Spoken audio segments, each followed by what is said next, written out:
শ্রেণীর শিক্ষার্থীবৃন্দ, তোমাদের জন্য পরিসংখ্যান খুব একটি লাভজনক অধ্যায়। এখান থেকে মোটামুটি পরীক্ষায় প্রায় 20 থেকে 24 নম্বর পর্যন্ত আসে সংক্ষিপ্ত, সৃজনশীল এবং নৈর্ব্যক্তিক সহ।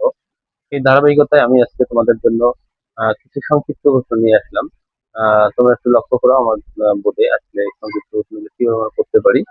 প্রথমে আমাদের এখানে আছে হলো এই একটা অঙ্ক আছে, এই উপাত্তগুলোর মধ্যক নির্ণয় করতে বলা হয়।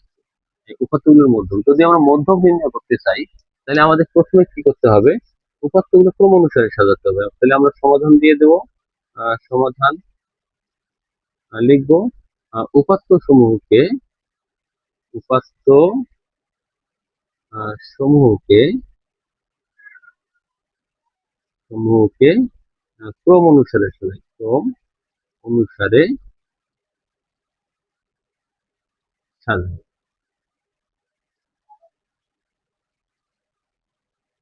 অনুসারে সাজাই, তাহলে এখানে সর্বনিম্ন সংখ্যা কত? 11। তাহলে আমরা লিখবো প্রথমে কত? 10। সর্বনিম্ন সংখ্যা 10। তারপরে কত আছে?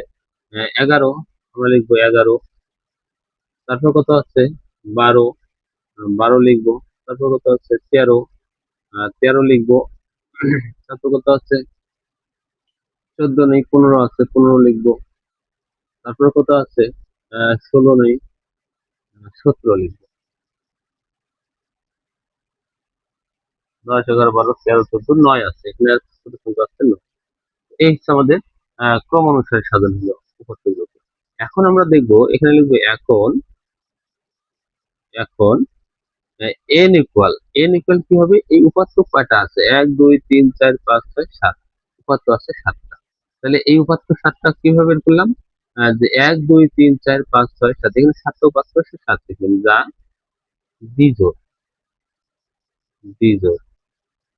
আমরা বিজোড় উপাত্ত পাইলাম। এখন আমরা মধ্যক কিভাবে নির্ণয় করবো? অতএব মধ্যক যদি আমরা বের করি, মধ্যক এই বিজোড়ের সময় যদি মধ্যক হয় তখন সূত্র হবে n+1/2 তম পদ।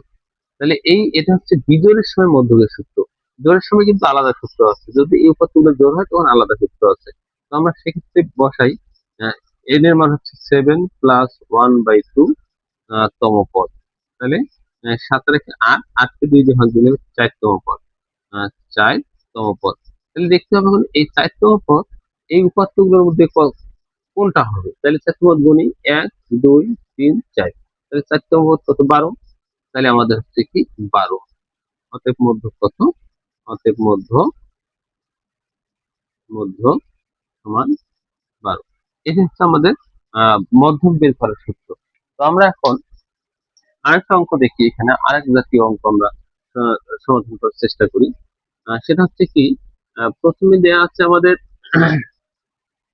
প্রশ্নটা দেওয়া আছে, কোন গণসংখ্যা নিবেশনের প্রচুরক 49.75 হবে। এটা 49.75, এল ইকুয়াল কত? 48 এবং f1 7, f2 17 হলে শ্রেণী ব্যবধান কত? তো আমরা জানি এখানে প্রচুরক যেহেতু দেওয়া আছে, প্রচুরকের সূত্র ব্যবহার করলে আমরা কিন্তু এর অঙ্কটার সমাধান পেয়ে যাব। তো আমরা এখানে প্রথমে কি লিখবো?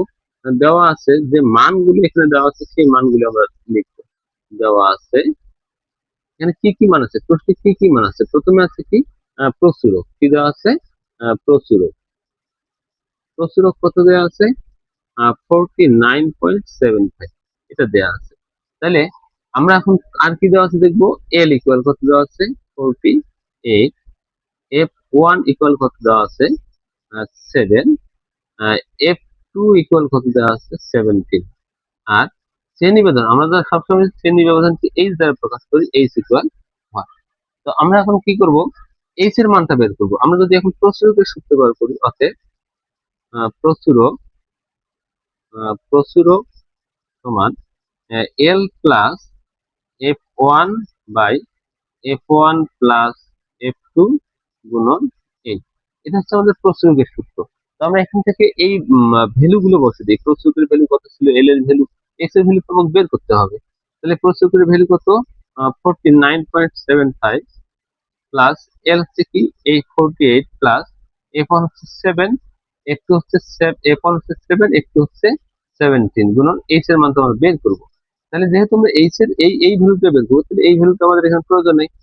ডান পাশে আছে, বাম পাশে নিয়ে আসি। তাহলে বাম পাশে নিয়ে আসলে আমাদের কি হবে, 49.75 লিখলাম, -48 ইকুয়াল 7 থাকলো, 7 গুণন এইচ গুণ আছে, 7 গুণন এইচ, এখানে কত হবে 24, 70 আর 7 গুণ করলে 24। তাহলে আমরা যদি এখানে বিয়োগ করে দেই, তাহলে আমাদের কত আসতেছে দেখেন, 49 থেকে 48 গেলে থেকে 1, তাহলে কি হবে 1.75। তাহলে এই 24 কিন্তু এর সঙ্গে গুণ আকারে আছে, তাহলে এখানে কি করে দেবো, গুণ করে দেবো, 24 ইকুয়াল কত, 7h। তাহলে এইচ এর ভ্যালু বের করবো, তাহলে 7 গুণ আকারে আছে, এদিকে এসে ভাগ হয়ে যাবে। তাহলে এইচ ইকুয়াল কত হবে, 1.75 গুণন 24, ভাগ হচ্ছে কত, 7। তাহলে আমরা যদি এই দুটোকে গুণ দিয়ে 7 দিয়ে ভাগ দেই, তাহলে কি হবে, এইচ ইকুয়াল কত হবে, 6। তাহলে আমার শ্রেণী ব্যবধান কত পেলাম, 6। অতএব শ্রেণী ব্যবধান, শ্রেণী ব্যবধান সমান 6। এটা হচ্ছে answer। এভাবে আমরা সংক্ষিপ্ত প্রশ্নগুলা করে ফেলতে পারবো। ধন্যবাদ।